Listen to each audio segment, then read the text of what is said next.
welcome to Nicole and Omar Hate Everything. I'm Nicole, and this is Omar. We hate everything. And on that note, let's talk about Wonder Woman. If you don't know the tale, right, she's Diana Themyscira. She's born made of clay from her mother Hippolyta, and she's like on this island, which is hidden away. We find out that the gods had a war, kind of like a war amongst themselves. Zeus created the humans, and Ares was like, yo, these guys are trash. And so Ares killed a bunch of the gods, and Zeus and Ares had a battle, and Ares went into hiding. And so Diana Themyscira is there, and she's being told this, and she wants to be a warrior, but her mom doesn't want her to be. And then in comes Steve Trevor, who's fighting in World War II, and he lands on the island, and thus he needs to get back to the war in order to help his side of the team out. The allies, correct? Mm-hmm. And that's where all the fun ensues. The first 10 minutes, I was like, please God, let there be black people. Please God, let there be black people. Please. So then, like, one of the first scenes is like little carefree Diana just running around the island, not listening to nobody. Just imagine any white kid in a public place just running around like, fuck, oh yeah, I'm gonna do what I want. So then there's like a black woman who's like chasing her, like Diana, and Diana's like, that's what I do. And I was like, if the only black woman in this film with a speaking part is a nanny / mammy figure, I may get a table, bring it into the theater, and then just flip it. Where's she going with that table? Let her go. Just let her go. You don't want none of this. She's got to do this. So in the first 10 minutes, I was already in my feelings that her caregiver. And I have feelings about this just like from personal history that like that was my grandmother was like a caregiver to white people. And I was just like, please God, let there be more black people with speaking parts. But then you saw, where did she go to? She went to see the Amazons training. And we saw, there were some like Amazons there. There were. Amazons of color training and fighting. Not speaking. No, we didn't say anything about speaking now. Not speaking. Do we? There's one, she's a senator. Yeah, and she gets cut off. She does. By Diana. It's the same woman that played the Dora Milaje from Black Panther, Move or Be Moved. She's an Amazon in this film. She gets cut off. Yes, she does. Once Diana enters the world of man now, we're seeing like how sexism kind of works and whatnot. We meet Etta Candy, who is Steve's secretary, and as we saw in the trailer, she's like, what's a secretary? Like, oh, I do what he says when he tells me. Like, that sounds like a slave where I'm from. And oh, I like Diana. I like her a lot. And so Diana has kind of like I guess assimilate, right? So kind of dressed in order to fit in with everybody and whatnot. She's undercover. Yeah. She's doing her Clark Kent. Yes. She's like, what do these weaklings? How do they act? What do they wear? And then puts that on. How do women fight in these dresses? Which was I think she's carrying her shield and sword. It's like, what? My favorite. There's like a montage where she's trying on clothes and then just kicking and like just ripping clothes in half. And I was like, thank you. This is what every day is like. Every day, like when I go into the when I go try on clothes, literally I'm in the dressing room and I'm like, can I squat? And that's how I know whether or not I can buy the clothing. So that was the realest part of the movie. It's a real test, yo. Diana has the most childlike, simplistic view of war. Yeah. Of anyone ever. Yes. Like if I kill the bad guy, it stops like a video game, right? If I kill like the one bad guy, then all of the have 27 countries and millions. Yeah. All of this will just see like. Nah, we're all good. We're all good after that, right? So that was odd. Yeah. That was odd. This is also her first time in war too. Remember her and her mother was saying like you don't want this life. So her mom failed her. Yes. Like as a human being, like her mom, or not as an Amazon, her mother just straight failed her. Like you had one job, and that was to like prepare this weapon to do its job, and you didn't. The movie tried to address sexism, so there are scenes where she goes into this room full of generals and they're all having a meeting and they're all like, oh, we can't talk, there's a woman in the room. And like times when people don't believe anything that she's saying, she speaks hundreds? She said she speaks hundreds of languages. No one believes her because she's a woman. And so like in some ways, the film tries to address sexism and then simultaneously like works against that message by making her completely and totally naive to the entire world and childlike. Mm-hmm. And so we meet Steve's crew, who is I forget their names. Samir, who likes to be called Sammy. Yeah. In a very Bobby Jindal kind of way. He's a brown character. We have the chief, who's a native character. The marksman. Stereotypes. Yes, all stereotypes. I thought you were actually sneezing there too. And then the marksman, who's an Irishman, who's also suffering through PTSD. Yeah. Heavily. The Matrix invented the remix of slowing everything down. 300 perfected it. We don't need a slow motion action shot every 10 seconds. That was like a real it's a huge drawback. The movie was 2 hours and 21 minutes long. It might have been more like 2 hours if they cut down all the slow motion fighting scenes. So much slow. There's a lot of heavy CGI in as well. Yeah. There were certain parts when it was sped up, like actual real time fighting, it looked pretty well. Like especially when she used her lasso. I like the lasso a lot more than I thought that I would. I thought the lasso was gonna be very cheesy, but I really the lasso was incredible. The way she wielded it was impeccable. I wish there was more. Just like hand to hand fighting, because that's Amazon. That's what they did. She's the best, as Batman said in Justice League. She is the best hand to hand fighter on the face of the earth, on the face of the planet. So, Steve Trevor crashes on the island and she saves his life. Mm-hmm. It was a very splash moment. Like, dude is drowning and she saves him, whatever.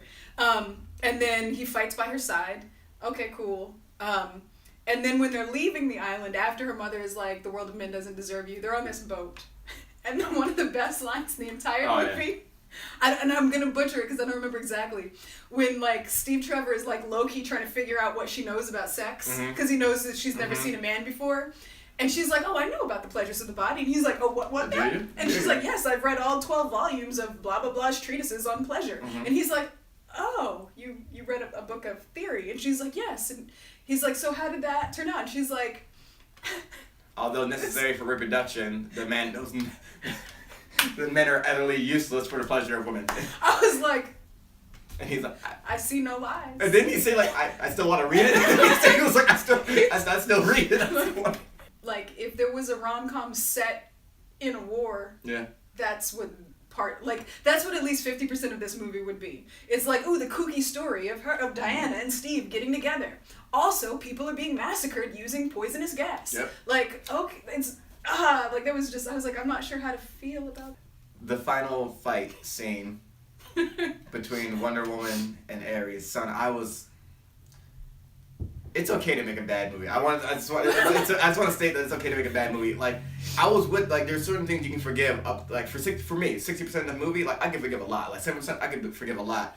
Literally and figuratively, the beginning of the end was the beginning of the end. As she fought Ares, here's the thing with DC, right? They're very more fantasy based and whatnot, and where Marvel kind of grounds other things on reality, right? It was doing them no favors here, man. We got her flying around, which is fine, but it's so CGI heavy, and it really looks like a scene out of Power Rangers from '94 when they're fighting. I was expecting Clay Putties to come around, you know what I'm talking about. You know what I'm talking about. And I'm watching this, and I felt so bad, but I laughed, and I looked to my right. There's 3 dudes on my right laughing as well, and you might be, oh, that's sexist. No, because I turned right to my left. There's a woman laughing too. We're all in this space together, realizing we're seeing this happen. Not like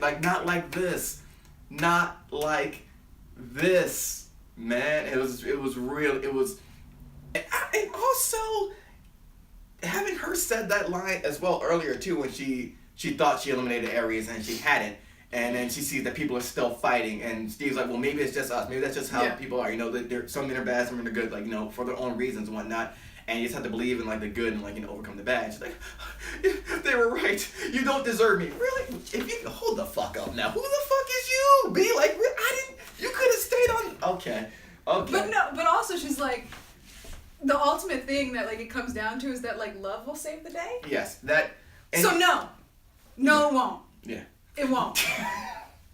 She's fighting Ares again, and he's doing the more heroic thing. I think he gets in this plane and he's gonna fly it above and set it on fire. Evidently, timers don't exist, so he has to blow himself up as well. What sucked? That was a scene steal for me. I didn't mind Steve Trevor. I like them together. They were great together. Funny. Yeah. I didn't see that. I'm like, he murking himself. Yeah. And there's that scene where he takes that deep breath and he's like, oh, had a good run, and then like and she sees him. It was so good. That was a great scene, but like that scene overshadows her fight with the god of war, man. I'm like, I don't want to see. It was a better scene. It was more thoughtful. It's so ridiculous. So like her and Steve are in love. And, like, that's all great. She's all, like, good to fight. Mm-hmm. But she can't... I don't understand why people in I don't understand when people in this kind of situations, heroes aren't allowed to have sustainable love. Yeah. Like, so Steve dies. She's fighting Ares. She looks up and sees his plane, like Katy Perry's fireworks playing in the background. And then she's like, no! And now, all of a sudden, Steve's death gives her the strength to defeat Ares. Yeah. Like, no! That isn't how it works. No! You can have a support system at home, chilling, waiting for, someone who knows how you like your coffee, waiting for you to be like, you can do this, baby. Like, you don't have to, have your love interest die. They can bake it in the back. You're like, when everyone should be back. All right, let's get this bacon. I know you liked it. Come on! You don't, love doesn't have to be this tragic thing in order to give someone strength, and that's a weird lesson that I feel like we keep seeing over and over and over again. I still wouldn't say that it was good, or I would say I would be like it's good. Yeah. But I wouldn't be like, nah, it's good. It's asterisk. Asterisk. I think people don't want to say it's bad because it's bad. That means we got to scrap all women movies. No. This was not that great, which means you should make more so you get it right, son. Because Marvel still didn't make one for any of their characters. I still want my Black Widow movie. She had a great book. Mark Waid, what up? You were doing great work. I think you're not gonna get a Black Widow movie. She's still at home crying about her uterus. Exactly. Because that's really what's important to her as a woman. But 76 years we're waiting for this Wonder Woman movie. All right, this was. I mean. It could have been worse. It could have been so much worse. Also, I went into it not happy with the casting choice. Mm-hmm. That's just me. To me, I wanted Gina Torres. Gina Torres should have been. I'm just saying, Gina Torres. I will never disagree with anything that Gina Torres. If she wasn't Wonder Woman, she definitely should have been Nubia or Hippolyta. That's all I'm saying. I'm gonna give this. Out of what? 5. Oh, god damn. Tepid glasses of tap water out of 10. Why tap water? Why tepid glasses of tap water? It's you leave tap water out. Oh, you're vicious. No, I'm just but I'm not it's it was a movie. Mm-hmm. It had a female lead. I'm down for that. Mm-hmm. I would have liked some people of color with speaking parts other than Sammy. Okay, so one thing we didn't say is this, and this annoyed me. Sumir, who's call me Sammy. No, I'm gonna call you by your fucking name because you're a person. Yeah. Is at some point he's having this heart to heart with Diana, and he's Diana is criticizing everyone's choices because she's the world's most naive person. Yes. And he's no, so our friend over there who has PTSD. Thank you. He's fighting his own war. He's got his own challenges. I have my own challenges. I wanted to be an actor and I couldn't because of the color of my skin. I like a human, a fully, a 3-dimensional human character that is more than just pure good or more than just pure evil, of I'm conflicted. And this movie for me didn't provide that in the hero. Steve was a conflicted person, and Steve was I'm trying to do the best I can because of these reasons. But the person you're supposed to be rooting for the most is so black and white, and it's so everything is exactly the way that it is, and there is no gray area. And I couldn't identify with that in that moment when the chief, because that's what his name was, when the chief is his people, and to Steve, who's sleeping like a baby on the front line of a war, that he's risking his life out of what seems to be some sort of guilt. That's a complicated moment, and that's the most complicated moment in the movie, and it was less than 10 seconds. Yep. I'll go 6.6 BX signs, because that was the real hero of the movie. Amazon do this, Amazon. You see a woman do this, you're I'm sorry, I didn't mean to. I'll just back up.